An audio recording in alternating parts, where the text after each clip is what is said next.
Yeah. It's the Bitter Realtor podcast.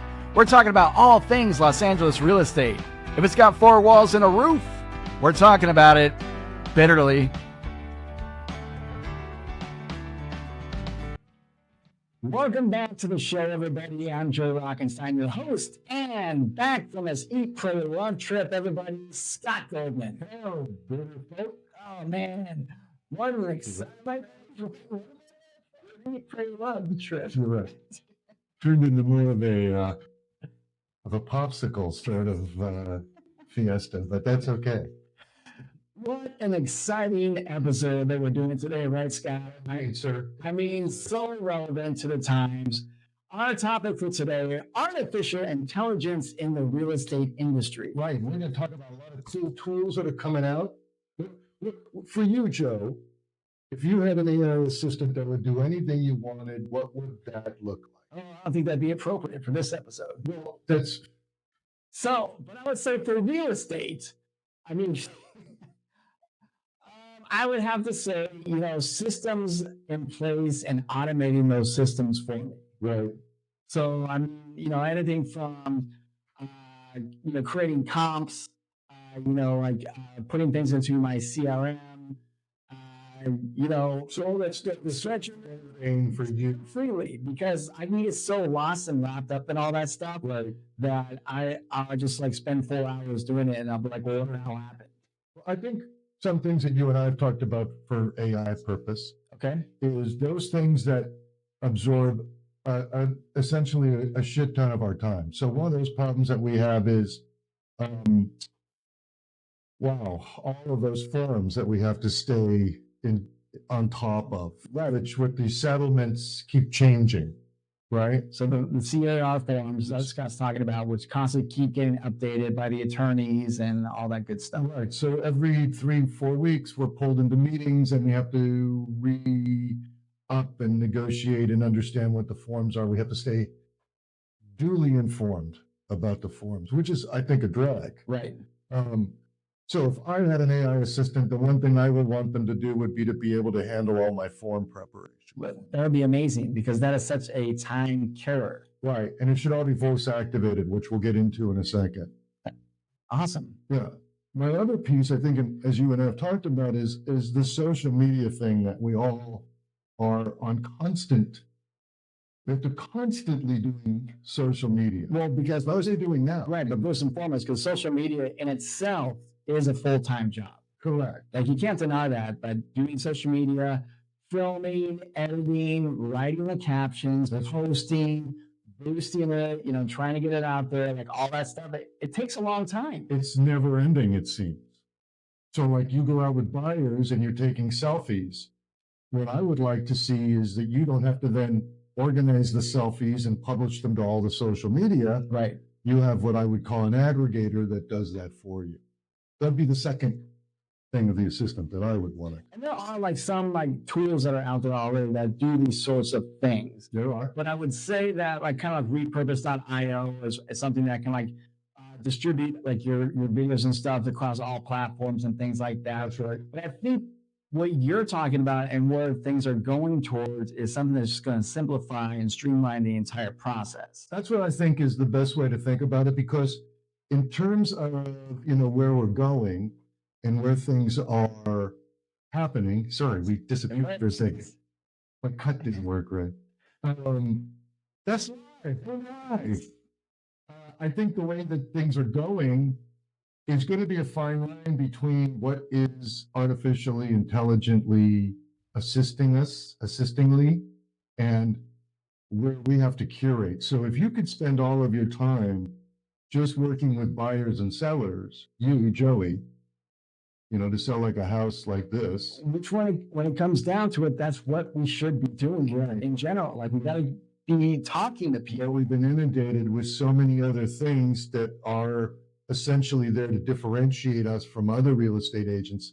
It almost becomes impossible unless you have the volume to hire an assistant who all that assistant does is form creation, right, or social media publishing, or what I like to call the avatar or engagement. So we'll talk about more like of that. Right, but that's exactly it though. Like you try to find a way to get us back in front of our clients and away from being behind the desk, I guess. Let's just call it the mundane tasks, right? Because you're really good at working with people. You're really good at getting the listings and working with buyers. You have a good success rate. Imagine if you could spend every one of your real estate minutes doing just that. I mean, that'd be amazing. And I feel like I don't spend enough time working with people. I feel like I'm too inundated with all the social media stuff and like trying to shoot videos and trying to be like outside of the box and trying to prospect and do all that stuff. But Right. it really is just like overwhelming. Well, I don't think you're alone. I don't think you're alone. So it's kind of like they move towards like the Terminator with Skynet. we are, except we hope that in the real estate world, we don't have to worry about a big exoskeleton shoving its way through the policeman's door and saying, I'm going to kill all of you. Well, with some of the deals that I've been on lately, I kind of wish that would happen. Oh, you're that guy? You're in T1000? Yeah, okay. Well, that is one of the threats, you know, when we're thinking about it. So in terms of, like here, if I do this here, I should be able to make a smooth transition. Run one moment, please. Okay, we're going to make a smooth transition as best we can. Oh, we got away again. I don't think so. Okay, so What makes it even smoother is that you talk through it. I don't think people will notice it so much. So, in terms of like this kind of stuff where we're talking about, I call this one IO, but this is the autonomous assistant. You know, you got to have a mission, and you got to empower the real estate professionals with an efficient and sustainable AI assistant.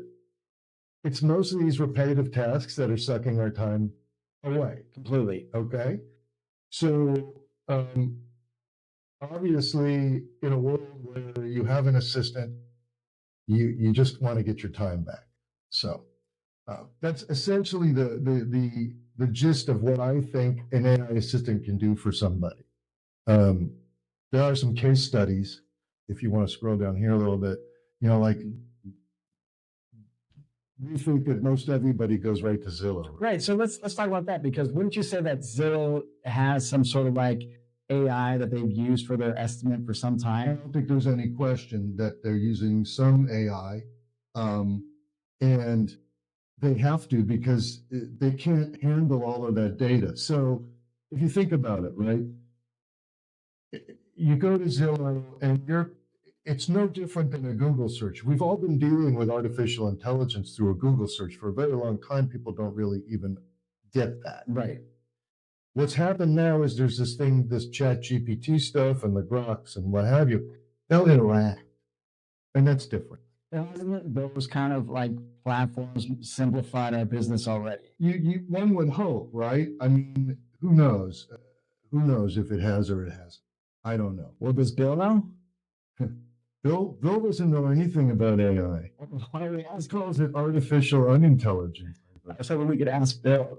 We could ask Bill, but I don't think that's going to get us anywhere. So, you know, in terms of like home buyers and stuff, now let me see if the transition works, okay? Yeah. No. Oh well, I'll fix that. It's okay. But, you know, you want to do transactions, right? You just want to do transactions. It's all we want to do. So let's just follow the steps. I'm a buyer. What's the first thing I do? Like you should do? You're looking at houses Where? on Redfin or Zillow. Oh, Zillow. Okay. Yeah. Redfin or Zillow. Right. Okay. Yeah, yeah. Then what happens? I see something on Anchor. You save it. You favorite it. I favorite it. Thank you. I did it, you know, whatever. You heard it. I heard it. Okay. Then what happens? And then you make the mistake of calling up the agent's number that's listed on Zillow. Is that the actual listing agent or is it a Zillow agent? And most of the time, it's the Zillow agent because they bury the listing agent's info. Okay, so we understand that. Now, let's say I'm a little more savvy and I'm going to be a buyer who contacts the listing agent myself. So let's take a little picture for a sec. Got it. I see that Jerry Rockenstein is the listing agent on this lovely house that I'm going to pay cash for. I'm sorry, I'll pay cash Right. for. Well, I'm going to write a check for it. But you can set down forms of people. Yes, you do. I'm going to fold my arms just like the guys. That's our my price. That's right. So I contact the listing agent. I'm a buyer. Right. What's the first thing you're going to ask? Have you been pre-approved? That's going to be the first thing. Am I going to ask me if I have an agent? I don't really care if you have an agent. All right.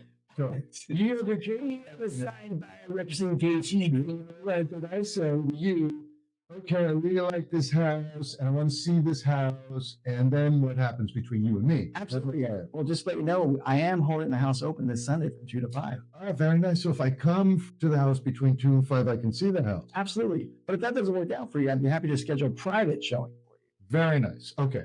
So I show up, I do the open house, I really like it. Then what happens? Where you and I need to sign a buyer representation agreement. This is a beautiful thing. Now, it's going to take you a little bit of time to put that little agreement together between us. Correct. Now, imagine you could pick up. I'm also got to explain it to you. You got to explain it to me. Right. I'd like to make sure that everybody knows what they're signing. So first and Let's foremost, tell our audience what it is. the buyer representation agreement is an agreement between myself, the agent, my brokerage, and said buyer, and we are agreeing to work with each other. The terms can be set that it could be for working together for one house, or it could be working together for a 3-month period, or working together for a certain area of town, perhaps. And then there's also an agreed upon commission or fee that this buyer will pay me. Let's stop right there. Let's discuss that. Great. Okay. So what that means is I'm on the hook now to this guy. If I want to buy this house, and he's not only Wait, why are you on the hook? Why isn't the seller paying? well, it's negotiable. Oh, okay. But you're the listing agent, so you know what your seller is willing to do. Absolutely. Okay, so we are in an agreement because you know your seller's only giving you 2.5%. Let me start there. Great. Okay, and then what do you want from me as your buyer? You can pay me How much? 2.5%. But guess what? Yeah. I'm going to ask my seller to pay that fee so you don't have to. Because I'm willing to come in and ask. I'm going to come in at the asking That's price. very generous. Or maybe a little over. Whoa. Okay, so now we're getting somewhere. Correct. So you sign this house for $1 million. I'm your buyer, and I'm going to make an offer at $1 million. And I say to my representative, hey, I know you also represent the listing agent. You represent the lister of the home. You're the listing agent, Correct. the seller. However, I'm now your client as well. As soon as Yes. I'm engaged. And the seller does have to agree to that, by the way, that I can represent the buyer. Very important point, because maybe the seller says no. So what happens then? Seller says, no, Joey, you represent me. I don't like the idea of you doing that. Right. And then what happens? I farm you out to somebody else. So you call somebody like me, your podcast partner, to represent me. Correct. And then that's good. Yes. Oh, real estate, what a fun party. Now, the thing is, So how does AI filter in? so AI, you would have gone into zip forms, Yes. and you would have picked up a microphone and you would have said, new transaction. I'm going to represent the buyer, something like that. Right. And then what appears on the screen is sort of a wizard, but you and I would think of it as the cover sheet. Because now your AI forms assistant is going to walk you through what's the name of your buyer. You have a second buyer. Wow. And one step at a time, you're going to fill in that cover sheet, and then the AI assistant is going to take care of populating all 87,422 of those forms for you. It's amazing. So instead of having to literally type it out for the cover sheet. Now, go a step further. One thing that is being designed now is the idea that, car forms are one thing. NAR and car, that's one thing. Those are accessible to anybody. What's really the kicker here is your brokerage, my brokerage, we all have our own set of proprietary forms, Correct. which is also part of the library. And if you've noticed, when you use the zip forms, you got to go and fill those in separately. Well, yeah. So you're talking about the disclosures that are Anything that belongs to, in your case, Coldwell Banker, or in my case, Equity Union, anything that's proprietary to our particular brokerage, it's very, very specific. Coldwell's particularly good at it right. because they were way in front of it with their own forms, as I know, as we both know. And that's really important because those forms rarely get propagated on their own. So even if you have the car forms, the buyer agreement, the BRABA, the BARBA, the BABAR, the ZABAR, the HARBAR. Any reason you have all of those, that's fine, but you still got to do one for the brokerage, or there's a, separate, right? Disclosures are one thing, that's a card form, but there are forms just for the brokerage, and that's where the assistant gets really helpful. Got it. All right, so thoughts. Let's come down here. So one thing I really like about what you have here in the notes too is about automated valuations and pricing. So I think, especially with what you're talking about, I think it can evolve too with being able to, get on the mic or your phone or whatever and say, I need a comparative market analysis for, this area in Sherman Oaks. Please pull it up between, houses matching this criteria.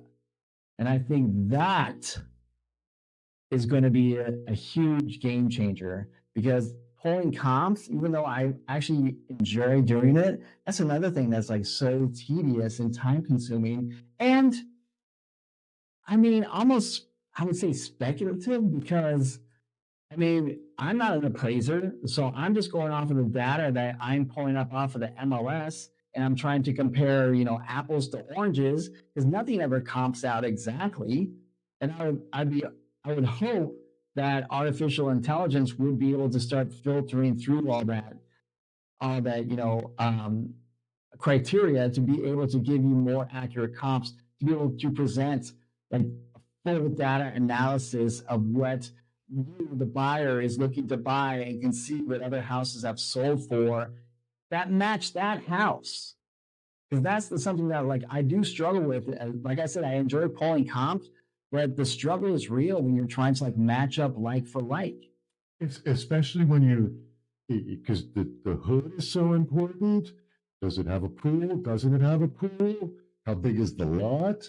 Sometimes you can't even get a comp. Right. It's the only lot in the whole neighborhood that's like 3/4 of an acre. So like you're branching out a mile radius. Then you have to go out, and then you've sort of done your buyer or your seller a slight disservice because now you're a good couple miles out to find something similar. Great example would be like the Rockenstein Estates. I know you're well familiar with. Very desirable area. Very desirable area, and Encino. And even a teardown on like Jamesta is selling for $3 million.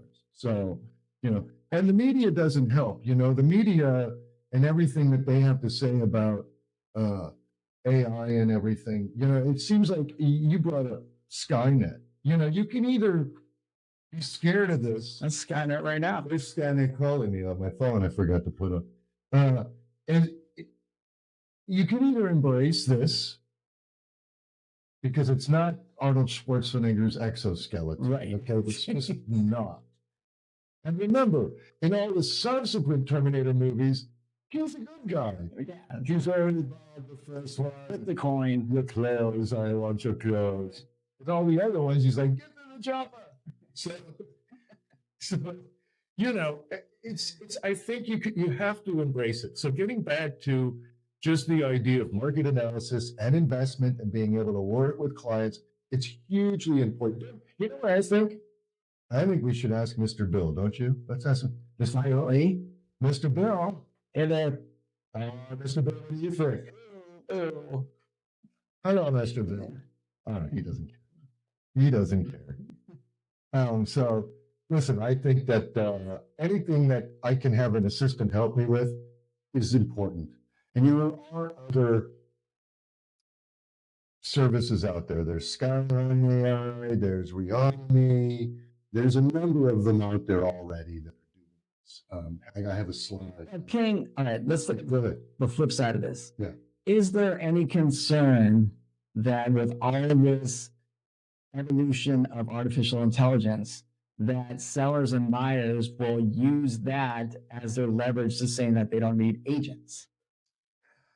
So, Yes, it's going to make our job much easier. And like we said at the beginning, help us get in front of people more, which is what this business is about. It's a people business, which is what I want to do more of. But also, is that going to like deter people from wanting to get in front of me?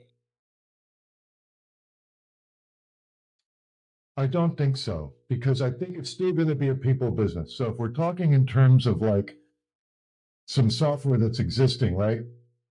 There's this roof software. There's, oh, Joe, there's a couple. I'll move out of the way. You know, there's Zero, there's Elise. I don't think they're ever going to replace you or me. And what we're dealing with, especially in our hood, multi-million-dollar transactions. Right.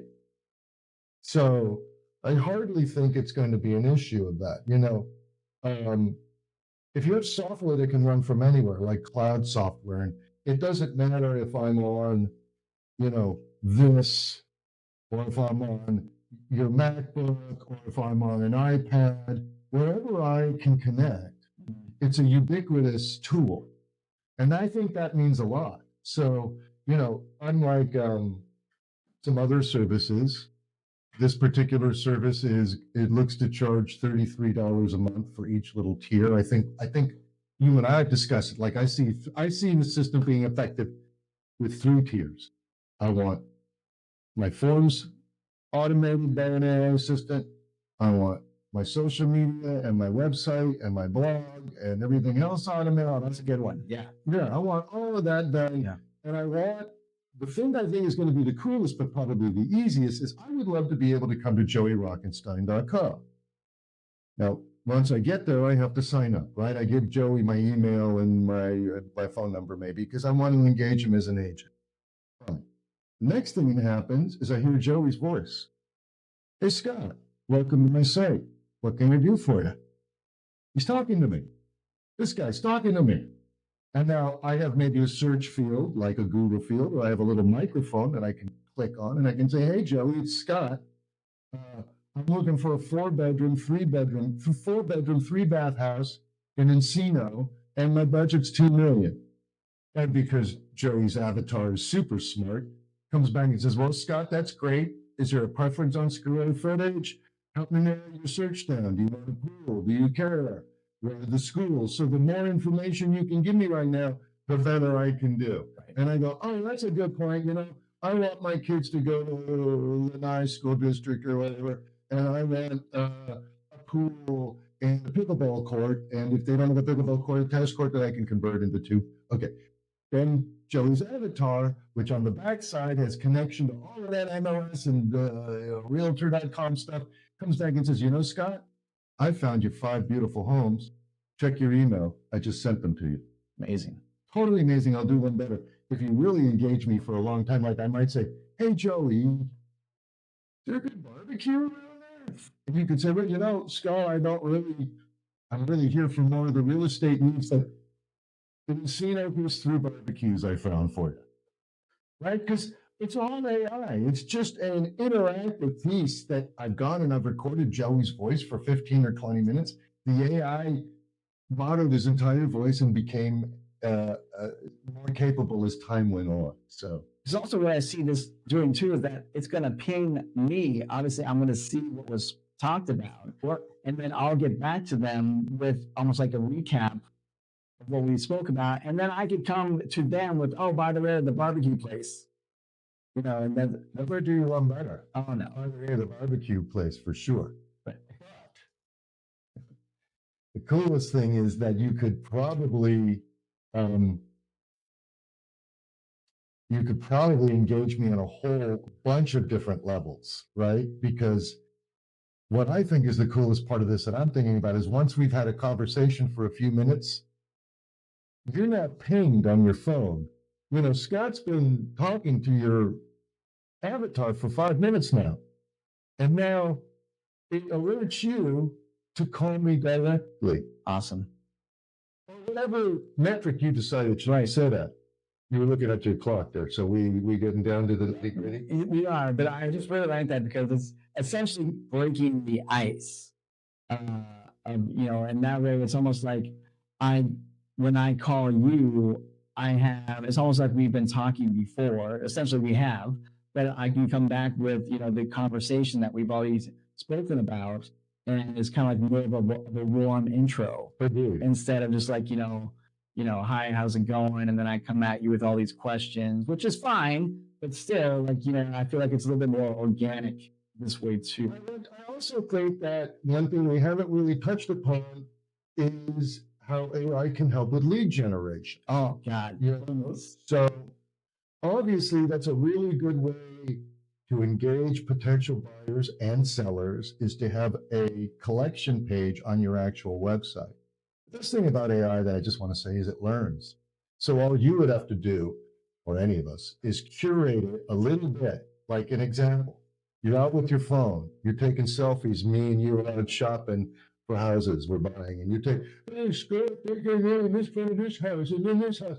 You got 12, excuse me, I'm going to cuss, fucking ass pictures. Doing these pictures was for kids. You should tell me, I don't check the wrong dogs. Sorry. So imagine that the AI assistant living on your phone is now going through all the pictures because it's checked with you a couple of times. It understands what you want to select. It understands how you're going to edit them, and then it pushes them all out to the Facebook and the Twitter and you're on Stitch because you're a gamer or Twitch or whatever, right? And Instagram and all the others, right? It's really slick. Anyways, let me say this before we wrap it up because no hurry about that. I find an image. You did mention, about this is like maybe scary or overwhelming to think about, especially for agents. Right. But I think it's so important to embrace this because it's not going anywhere, for one. And two, like I myself am embracing AI because I missed the boat with social media. I remember when my website guy told me about Twitter when Twitter first came out, and I'm like, that sounds fucking like a horrible idea. What a waste of time. Yeah.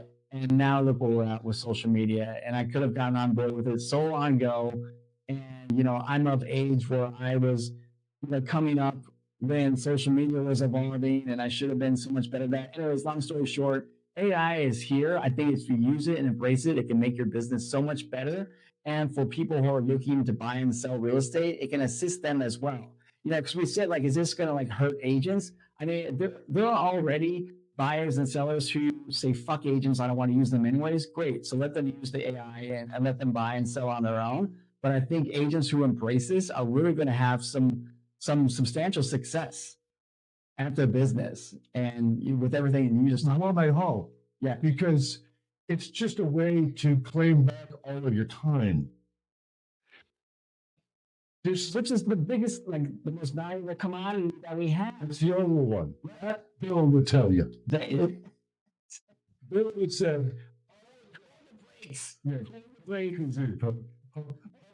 stop the brakes, pull the jets.